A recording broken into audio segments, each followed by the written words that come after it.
Today we're going to learn how to treat burns.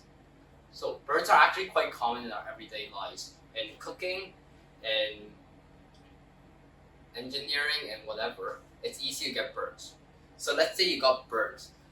So first, you should remove any accessories or any other items like clothing around the burn area.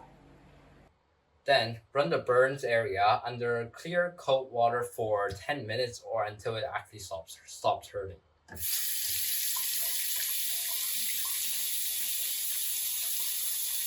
Now, if it's not burnt that severely, then you can just leave it, or if you feel like you have to, you can put a larger bandage which has an area that fits your burnt area and just put it on top.